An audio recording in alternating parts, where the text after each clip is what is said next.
All right, guys. NFL power rankings heading into week 9. There's one good thing about me. I know my shit about football. So please like and subscribe to my channel. I never say it first, and I think that's the reason why I'm not getting a lot of subscribers, but hopefully that helps. But I know my football. I told you guys about how good the Packers are. I told you the Steelers are shit. People are calling me gay, calling me an effing fag. This is what I get every single time I talk about how good teams are or how bad teams are. All you yappers in the comments talking crap about my power rankings. I'm correct. You guys don't know anything. This is how it goes. I have an unmatched eye for this shit. But anyways, let's start, right? So we have the Commanders again. Jaden Daniels is injured. Mariota's starting. They have no chance versus the Chiefs, right? No chance to get the Chiefs. They're injury prone. Jaden Daniels has a hamstring problem. They're 21, right? Nothing really to talk about. They're not gonna play. I guarantee this is gonna happen. Chiefs are gonna score every single possession. Probably gonna score 30 plus points, and Mariota's gonna look lost and probably gonna score like 14 to 17, right? If they're lucky, maybe 13. So that's the Commanders. Number 20, Carolina Panthers did not look good today, right? With Andy Dalton, but Bryce Young's hurt. And Bryce Young right now is their starter. I know I call him a Verizon worker. I know I call him feminine. I know I call him gay, but he is playing better than Andy Dalton. And I think they would give him a better chance to win this game today. But the Bills 8-0 off a bye. Sean McDermott is now 9-0. So you can't really fault the Panthers for losing that game. They knew they're going in with weak shield, as the kids say. But again, I think they say that. I just made that up. 20 Carolina Panthers. At 19, Jacksonville Jaguars, right? They're on a bye. They suck. They're not good, but they're 19 because there's 11 other teams that are worse than them. They have a winning record. They beat the Chiefs, but again, they just came from London from the Rams game. They got blown out. Had no one respects them. That's just the truth. Nobody respects them. No one gives a shit about them, right? 18, we have the Dallas Cowboys. Yes, Dallas Cowboys are higher than the Jaguars, even though they're under 500. They're a good team. I think the Denver Broncos, I might have undervalued them a little bit, but again, I think the Dallas Cowboys are a good team. They could be higher on this list, but they're not because they lost and they have to prove it. I can't just see what I see and think that they're good on offense, but the results aren't happening. So again, I'll have to put them at 18. Next, 17, Minnesota Vikings. The Minnesota Vikings got their ass whipped, right? They got brutally molested by the Chargers. Let's just call a spade a spade. They got absolutely manhandled. Vidal was over here freaking smashing their the linebackers in the hole every single time to give Justin Herbert time to throw, and it was embarrassing. It was just embarrassing. They played like weak feminine pussies. I mean, let's just call a spade a spade. They played soft. They played so soft. They couldn't score on a Chargers team that gave up a gajillion points against the Colts the week prior. So I have to put the Minnesota Vikings at 17. Maybe JJ McCarthy comes back, then it'll be a different story. Maybe he'll help their team because Carson Wentz right now is not going to help their team at all. Carson Wentz is not. I don't care if you're winning games in the regular season. Will Carson Wentz win you a Super Bowl? Does he have potential? Is his ceiling high enough to win a Super Bowl? Absolutely not. We saw it with the Commanders. We saw it with the Washington football team. We saw it with Indianapolis Colts. He doesn't have it in him.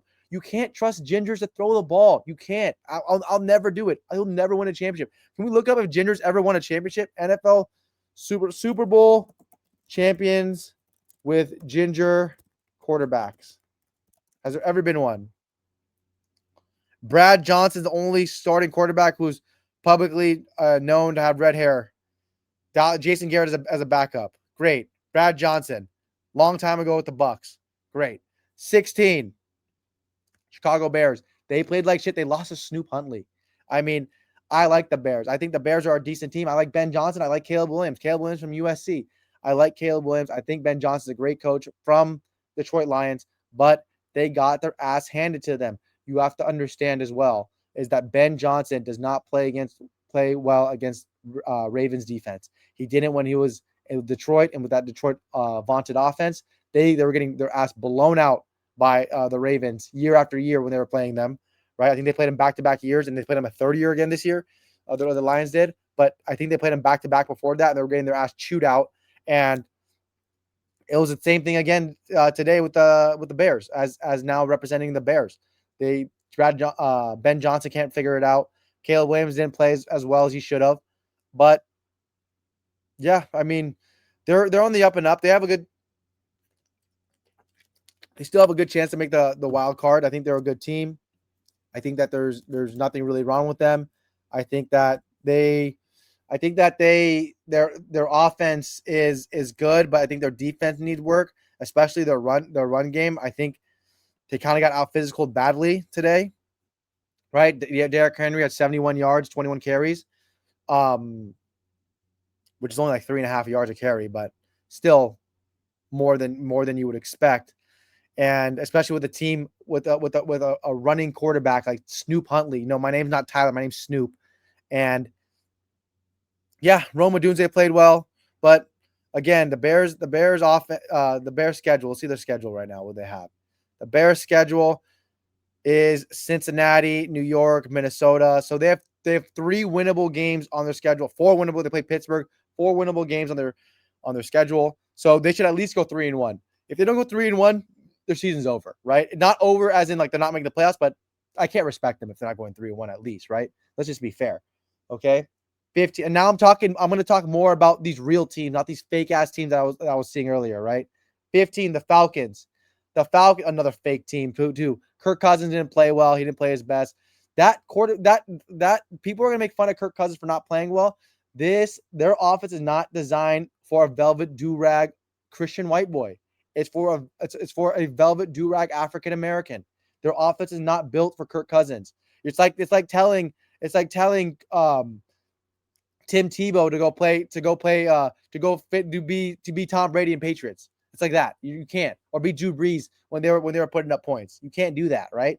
So this was an offense not meant for Kirk Cousins. He didn't play well. They had a lot of miscommunications, right, between him and Kyle Pitts and Drake London. I don't think played. So again, I have to put the Falcons here. People are telling me this team is so good. Why do you have them at 15? Why do you have the Falcons at 15? Because they're not good. They have the number 1 offense and the number 2 defense. How are they 15? They suck. They're not good enough. You're not going to win with Michael Penix. I promise you. It doesn't. These rankings don't matter. You know why? Because if you're not a top 7 team, if you're not one of my top 7 teams, you have no chance of making the Super Bowl. That's just what it is. Maybe top 10 teams of making the Super Bowl. That's just what it is. Let's just be fair. Next, Pittsburgh Steelers. Joke of a team. I love Aaron Rodgers. Emotional game, right? Everybody thought Aaron Rodgers was going to win today. Oh, they're going to do it. He can't sleep. This is what he meant for, the competitive spirit, Aaron Rodgers. Nope. Matt LaFleur had something for him. This team is too old. Cameron Hayward is, I think when he goes back to the bench, he's sitting in a rocking chair. I don't know. Can you guys look that up for me? I think he's sitting in a rocking chair, and he can't play. Jalen Ramsey, this guy's like getting like tetanus shots like after every down. He's bad. Darius Slay, he's old. So these guys are just out of their prime, and it's sad to see that this is the team that they could put out there, the Pittsburgh Steelers. I mean, we're just like watching WCW in like 2001, right? It's like that. Like I'm not trying to watch that, or TNA in 2009 if you guys are wrestling fans, right? If you guys get that, huh? So Pittsburgh Steelers are not a good team. The Pittsburgh Steelers, let's see who they play. Let's see who they play, the Pittsburgh Steelers, right? Let's see their schedule, as the kids say. Colts, lost. Chargers, lost. They play the Bengals that they should win that game. They should beat the Bengals, right? Then they play the Bears, which they could win, but it's at the Bears, so I think the Bears are going to win that game. So they're probably going to be 2-2 or 1-3 in the next four games, which will be then a one. They've already lost 2 straight, right? They lost to Cincinnati and they lost to Green Bay after starting 4-1. Now they're 4-3. So they would be probably 5-6 at work, 5-6 by next 4 weeks. So yeah, that's where Pittsburgh is. They're a middle of the pack team. They're average. They're at 14. Next, 13, Los Angeles Chargers. Los Angeles Chargers, they got their mojo back. They have Khalil Mack. I'm a Chargers fan, but I'm not biased. Keenan Allen looks good. Who else is on the team? Gadsden, what a pickup by them. He looks amazing. Justin Herbert playing well, going to Lakers game. Fake dapping Braun, not even standing up to dap up Braun. Respect, dude. That's absolute respect right there. Don't stand up for that coward. Fuck no. But we have Justin Herbert with Madison Beer at courtside, looking like $1,000,000, and they're playing well. They just beat the crap out of Kevin O'Connell's Vikings team, and they look good even with the backup running back or third string running back now because no Najee Harris, no Amarian Hampton. They look good, and they are a top team in the they're a top team in the NFL when they're healthy, but they're not healthy right now. But let's see their schedule. Let's see their schedule, right? Because their schedule means everything to them because they've already beaten they're undefeated in the AFC West, right, in the division. They play Tennessee, which should be a win. They don't win that game, I'm going to lose a lot of respect for them. They play Pittsburgh at home on Sunday night. They play Jacksonville. They play Vegas. They should go 4-0. At worst, 3-1, but they should definitely be 4-0, right? And they'll be higher in the rankings if they go 4-0 here. They'll probably be a top 11 team because there's a lot of other good teams I think that are better than them. But right now, I got to put them there. Joe Alt came back and made a huge, huge difference in their O-line. So congratulations to Joe Alt coming back. But yeah, 12 is San Francisco. San Francisco, they're injury ridden. I mean, dude, if you watch my last power rankings video, there's this absolute clown that said, how about the resiliency? Why are they number 11? They're so resilient. I said, this is not the National Feelings League. Take your tampon out. This is not the National Feelings League. I don't care if they have heart, they're resilient or whatever, that they're young, that they're rookies and the rookies are stepping up. I don't give a shit. Are they producing on the field? That's what I care. Is their team winning, right? And they did not get it done. And I need to make sure with Kyle Shanahan if they didn't actually throw this game. I mean, because they had the worst game plan to come out with against the Texans. I mean, I think that my honest opinion, my honest take, San Fran threw that game away, so there's no quarterback controversy for next week when Brock Purdy comes back. That's what I think. I 100% think that. I believe it. I don't give a shit. I don't give a shit that you guys don't think I'm crazy. That's what I think. I think they didn't want Brock Purdy. I think they didn't want Brock Purdy to be the starter, and they're like, hey, we're gonna make him look kind of bad and make him look like they can't move the ball, have a lot less yards, and we're gonna throw away this non-divisional game, non-conference game that no one gives a shit about, right? That's what I honestly believe that. So that's just the truth. But they play New York, they play the Rams again, they play Arizona, they play Carolina. So of that 4 games between New York, LA, Arizona, and Carolina, they should go at least 3-1, right? Maybe 3-1 or 2-2. 3-1 and 2 or 2. That's the only thing they should go. So if they go 1-3 or 0-4, they don't belong to be here, but I don't believe that. I think they're going to go at least 2-2, maybe 3-1. They'll probably lose to the Rams. I think the Rams are a better team than them.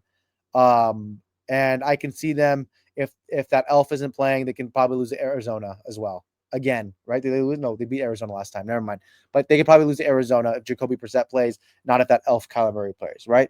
So next we have 11, Buffalo Bills. The Buffalo Bills, don't overrate them, Bills Mafia. They're not there yet. They can't get open. The receivers cannot get open. I know Khalil Shakir had a big, long touchdown today. I don't care. They can't get open. Carolina, they were not ready to play today. How are you going to become ready to play when your quarterback's not there? How are you going to come ready to play in a non-divisional game, non-conference game that no one gives a shit about? That's just the truth. That's why there were so many wacky games, because no one cares about non-conference games in the middle of the season. So the Buffalo Bills are 11. They're a good team, but they need help on wide receiver core. They maybe need to unretire Mike Williams. They maybe need to unretire Amari Cooper. They need to get somebody out there that can get open, because Khalil Shakir and Keon Coleman are not the formula. They play the Chiefs next week, right? Right? Am I crazy? I think they play the Chiefs. Let me check. So I think they play the Chiefs next week, and then Chiefs. There's the Bills right there. They play the Chiefs next week. And then Miami, then Tampa Bay, then Houston. They should go 2-2. They're probably going to get their ass smoked by the Chiefs. The Chiefs are a much better team than them. Miami and them could be close because Buffalo Bills have no rush defense. I know that the game script was off today for the Carolina Panthers. They can't utilize they couldn't utilize their O-line well because the game script was off. They were already down by too early. So I have to put them at 11. The Buffalo Bills. They'll beat Kansas City. They'll lose to Kansas City. They'll probably beat the Miami. I think they lose to Tampa Bay, and they play at Houston, which I could see being a close game on Thursday night. But yeah, they're at 11 right now, so they should be going 2-2 the next 4 games. Next, Tampa Bay Buccaneers. Tampa Bay Buccaneers. They don't look good. They don't look good. I know that their defense played well today, but they do not look good. They don't look like a team that's winning right now. That's winning comfortably, right? Their offense doesn't look good. Too many sacks to Baker Mayfield. No, the receiving core is not getting open. Sterling Shepard was over here trying to do a fade route today and took 10 hours to get off the line, which was embarrassing versus I think Kool-Aid McKinstry, I think it was. It was embarrassing to watch with Sterling Shepard. Tez Johnson's their number 1 or 2 right now behind Igbuka. I mean, it's just bad. They're injured. They should be higher, but they're not because of their injuries. Chris Godwin, I don't know where the fuck he is either. But 10, Tampa Bay Buccaneers. Let's see who they play. Let's see their schedule. Let me give you guys a little tidbit of what should happen. So they play New England, they play Buffalo, they play the Rams, they play Arizona. So they have a very, very tough schedule. Yeah, they have after a bye. At least they have a bye this week, and then they play those 4 teams. Yeah, they should go at least 2-2. I can see them going 1-3. So they might be trajectory going downwards, but Baker Mayfield can do things that a lot of people can. I think he's a top 10 quarterback in the NFL, but he's a top 5 winner in the NFL too. So he can be at any point the best quarterback on the field with Pat Mahomes on there, with Josh Allen. He could at any point be the best quarterback on the field if he's playing that hot and that well. 9, LA Rams. LA Rams are a good team. I know they had a bye this week, but they're a very good team. They beat the dog crap out of Jacksonville. Jacksonville is just, no one respects them, I know, but they beat the dog crap out of them. They have a tough schedule coming up to the Rams, right? Puka Nacua maybe comes back from injury this next week against New Orleans, but you play New Orleans, then you play San Fran at San Fran, then you play Seattle and Tampa Bay. So 3 tough games, one basically bye, right, versus New Orleans, especially if Tyler Shuck plays. Both those guys suck. But, excuse me. Matthew Stafford should have no issues. His MVP campaign should still go on for another two weeks. His San Fran's defense not it either. That game should be very high scoring. I can see 30-30 probably in that game, especially Rams team total. That looks like a for sure thing. But I have to put the Rams at 9. At 8, we have the New England Patriots. The New England Patriots, the only problem with them is their schedule, but they're doing what they're supposed to do. They're supposed to beat the crap out of these teams, and they're doing it. That's what you're supposed to do when you are the better team, not hang around like how the Green Bay Packers do, that yawn through games. New England, you know what I like about New England? They're young. They're a young team mixed with veterans, but mostly their core is young, right? Young O-line, young quarterback, young receivers besides Diggs, but they play hard. They play really, really hard.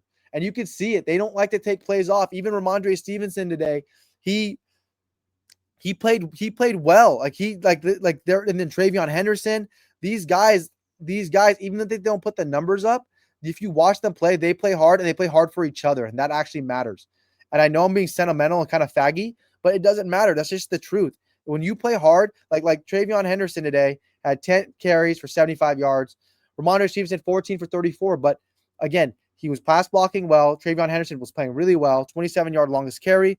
And their defense held up. Cleveland, they had a chance to score a touchdown. And they had a goal line, not a goal line, but a goal to go stand to stop them in a blowout game. And that stuff matters. That stuff matters. So New England Patriots, I have to put them at 8. They're a very, very good team. Their strength of schedule is obviously a little bit flawed and skewed right now, right? But again, they should have beaten Pittsburgh. And right now they're on a 5-game win streak. They play Atlanta, which they should win. They play at Tampa Bay. They play New York. They play Cincy. Honestly, they should go 3-1 at least. I can see them either losing to Atlanta or Tampa Bay, but I would not put money on it. They should go 4-0, but at least 3-1.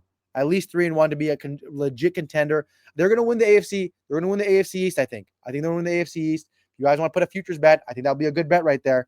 for them to win the AFC East. But next, who do we have? The Detroit Lions.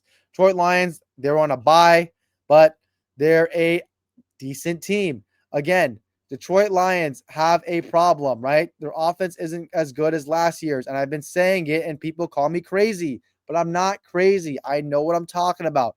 They're not as good as last year, and that's an issue because their whole identity is to pass, to run, and pass, play action. But they can't keep pressure off of Jared Goff. And Jared Goff, let's be honest, he's having a really down year of what we expected him to be. When everybody's chanting Jared Goff in Detroit, they expect him to be the catalyst to lead them to a Super Bowl, not the guy that's helping them win games, not to the best of his ability. You know, I think I fucked that up badly. But again, all right, let's go to their schedule. Right, they play Minnesota. They should win that game. They play at Washington. They play at Philadelphia. They play New York.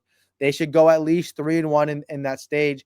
Minnesota's be a tricking game because that's a division rival. You play at Washington, then you play Philadelphia, New York. They should go 3-1 or 4-0. Maybe they'll be higher on the list if they go 3-1. But right now, I have to put them at 7 because I don't think they're better than the next 6 teams. I honestly don't even know if they're better than the Patriots. I think they're neck and neck, but they at least have a good win. Detroit, right? Detroit actually has a good win. They beat Tampa. So they're coming off a good win, even though they're not coming off a bye. But the week prior, they're coming off a good win. Next, 6 is Denver Broncos. I might have underestimated Denver Broncos, maybe because of my hatred for Bo Nix, because I don't like him. I don't care. I don't like him. But Bo Nix is playing well, even though he misses deep balls constantly. I mean, hey, if the Dallas Cowboys defense want to give you chance after chance and it takes you 3 out of 5 chances to do it and you score touchdowns, hey, at least that's 21 points. So they played well today. They played well. They're playing like the second best team in the division, which is a stacked division, right? But they're playing well. Let's see who their schedule is. Cortland Sutton's having a quiet all-pro year, by the way, too. Cortland Sutton is balling, and people don't talk about it. One of the top receivers in the NFL that no one respects at all. And I have to put him up there in the top 10. You know, he 4 catches, 67 yards, but he's balling. He's reliable. He's a good player, right? Troy Franklin, 6 catch, 89 yards a day. Bo Nix, 4 touchdowns, 1 pick. Their defense played well versus the Cowboys. Their first couple turnovers from Dak. Dak had 2 picks. So they played well. Their schedule. Let's see their schedule. Their schedule coming up is at Houston versus Vegas, versus the Raiders, versus Kansas City, and at Washington. A bye in between Kansas City and Washington in week 12. They should go 3-1. They should go or 2-2. 3-1 or 2-2. If they go 4-0, they definitely deserve to be higher than top 6. But I expect 3-1 or 2-2 to keep them at 6 to 7 to 8 range. Right? That's just what it is. That's just what it is. At 5, Philadelphia Eagles. The Eagles are a good team right now. This is the first game that they outgained their opposition. I think that's an actual stat. Might be lying. But this is the first time they outgained their opposition, but they win games, and that's just all that matters. When they need time to win, they win. I know they went through a 2-week hiatus of winning, right? Lost to Denver and then lost to New York, but they're back on track. They beat Minnesota in Minnesota. They beat the crap out of New York, right? And then they have a bye, but they have a very tough schedule ahead of them, which will show, right? They play at Green Bay, and they play versus Detroit, then they play at Dallas, and then versus Chicago. So these are big 4 games coming up, right, for them. If they should go at least 2-2, here, or maybe 3-1, right? I can see them beating Dallas, but that's a divisional game again. It's going to be hard to win in division. They should beat Detroit at home. That's a game that they should beat, and they play against Chicago, which they should get the win at home. But Chicago's a tricky team, right? Chicago's a very tricky team. Caleb Williams playing well, but not last week. But again, I had to put Philadelphia Eagles at 5. They should go 2-2 or 3-1 week 10 through 13 after their bye. Seattle Seahawks, balling. I mean, they're just ballers. These guys are their defense is stacked when they're healthy. They're getting healthy. DeMarcus Lawrence balling out of his mind. Sam Darnold, MVP Sam Darnold showing out. This is what you want from teams. They're doing what you're supposed to do. I know they had a hiccup against who did they play? against Tampa Bay, but their secondary was out. So you can chalk that up, put an asterisk around that. But they are a good team. And people sleep on them. People call me crazy for putting them top 4. I've been putting them into my top 4 since I started this thing. And people, even the 12s, the Seahawks fans, why are you putting him so high? I'm a Seahawks fan, but they're not that good. You don't watch the games then, you fake ass Seahawks fan. Watch the games. Jackson Smith and Jigba's balling out. He's showing he's one of the best receivers in the NFL, probably the best receiver in the NFL playing right now. That's how good he's playing. Any given day, he's Chase or he's Jefferson. Any given day. And they should be going at least 3-1 or 4-0 in their schedule. They play at Washington. They should win that game on Sunday Night Football. They play versus Arizona, then at Rams, and then at Tennessee. They should go 4-0 or 3-1. And if they don't go 4-0 and 3-1, questionable against the Rams, right? That'll be a good game. But if they do a 4-0 or 3-1, then they don't belong. They don't belong to be ranked the top 4. They're a good team. I think they're going to be there, and Sam Darnold's going to be an MVP conversation, and he's going to be a sleeper, quote unquote, in MVP conversations because that's how good he's playing, right? Zach Charbonnet's playing well. Walker's playing well, even though he didn't play well versus the Texans, but he's playing well. These guys are playing extremely well. And Sam Darnold is showing that he's just not a bridge quarterback. He's a franchise guy. And that's what you want. You want Sam Darnold, who was this prodigy coming out of USC, right? True freshman, balling out of his mind, throwing 5 touchdowns or 4 touchdowns in the Rose Bowl versus Penn State and Saquon Barkley and Trace McSorley. This is what Sam Darnold's supposed to be, and he's finally showing it, I think, at 27 or 28 years old, and he's showing it. And people saying 27, 28, no, he's like 29, actually. But people are saying that, like, this guy was done when he was in the Jets, right? He played well for Carolina and they got injured, and then when he came back, people saying he's done again. And then he became a backup to Brock Purdy. Like, come on. Like, this is just disrespectful. So we have to put Seahawks at 4. He's showing what he's supposed to be doing. He's showing it. At 3, Kansas City Chiefs. They're going to beat the shit out of Washington Commanders. Let's be fair. They're going to beat the crap out of them. They're going to cover the spread. I think it's like 26.5. Whatever it is, I don't care. They're probably going to cover that too. Kansas City Chiefs are a better team. They have a good offense. Rashee Rice coming back, 2 touchdowns, right? Hollywood Brown balling.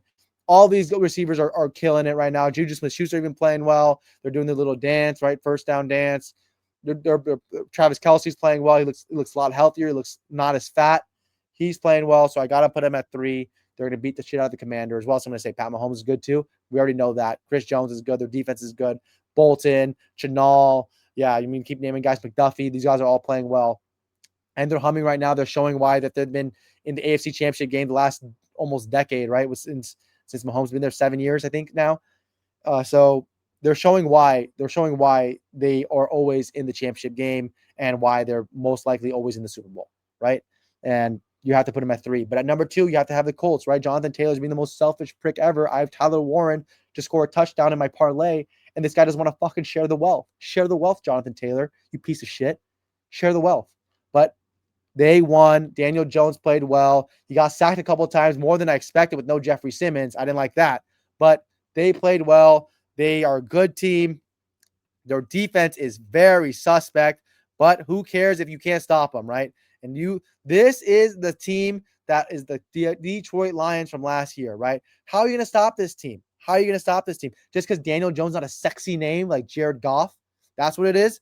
Daniel Jones is that good.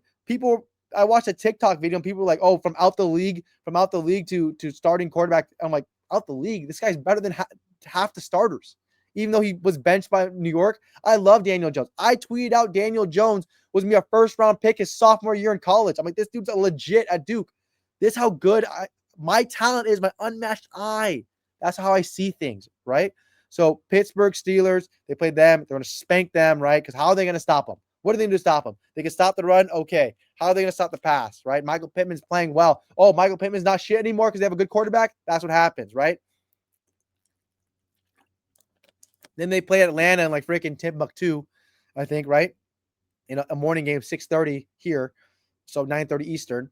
But they play in like Europe, Atlanta. They're going to beat the shit out of them. They play Kansas City and Houston. They should go 3-1 or 2-2, right? These are tricky 4-game slate right here. You play Houston, Kansas City, Pittsburgh, Atlanta, Kansas City, Houston. Tricky 4-game slate right there. They should go 2-2 or 3-1. If they pass that, they might be the best team in the NFL, but they're not. And because The only best team in the NFL is the Green Bay Packers. And I fucking told you guys that Green Bay Packers are number one since I started this bullshit. I said Green Bay Packers are the best teams. They lost to the Browns. How are you to put them in the number one team? They're not better than the Lions. They lost to the Browns. Shut the fuck up. You guys don't know shit. You guys don't know shit. You guys don't know shit. I told you guys this is the best team on defense and offense. When I see this team, I see levels above other teams. They are that good. Jordan Love, baller, right? 350 plus yards a day. What, three or four touchdowns a day for him? Tucker Kraft played out of his mind. Dick swinging out everywhere. They didn't even need Golden to play well. If Christian Watson's back, they don't have Jaden Reed back yet. So look how stacked that team is, right? You have Christian Watson, Dubes. You have Christian Watson, Romeo Dubes, Matt Golden, and then you have Jaden Reed coming back. How are you going to stop this team? How are you going to stop this team? You have Josh Jacobs in the backfield. Manuel Wilson's playing well. Their O-line looks good. Jordan Love's balling. How are you going to stop this team? This team is just unstoppable if they're playing well. Yawn. You play against the Arizona Cardinals, right? Who like that's who we're playing with. That's who we're going to say is a team that we need to look out against. Oh, we're going to play the Cardinals. Oh my God, they didn't look good versus the Bengals. Oh my God, who cares? Who cares? Who cares? When you get up for good teams, right? Pittsburgh, emotional game. Matt LaFleur freaking studying this with a boner on, probably jerked off to this game plan. You know Matt LaFleur was freaking ready to rock in this game, and he fucking put it on them. 35 points on their head top. He had no respect for them, right? Jordan Love, 360 yards. That's what he did. They play Carolina, going to smash them. Play Philadelphia, going to smash them. Play at New York. That's going to be a tricky game. Then they play Minnesota, so they should at least go 3-1 in the week 9 through 12. They play at New York. That's why it's a tricky game. And New York has a really good pass rush. But that they should go. They're 9 through 12. They should go 3-1 or 4-0. That's how good the Packers are. They're an amazing team. They're the best team in the NFL by far right now. And yeah, they're the best. I mean, that's just what it is. It's just it is what it is. If they're ready to play, they're the best team. And if they want to spank somebody, they'll spank somebody. But anyways, hope you guys like this video. Like and subscribe. Thank you.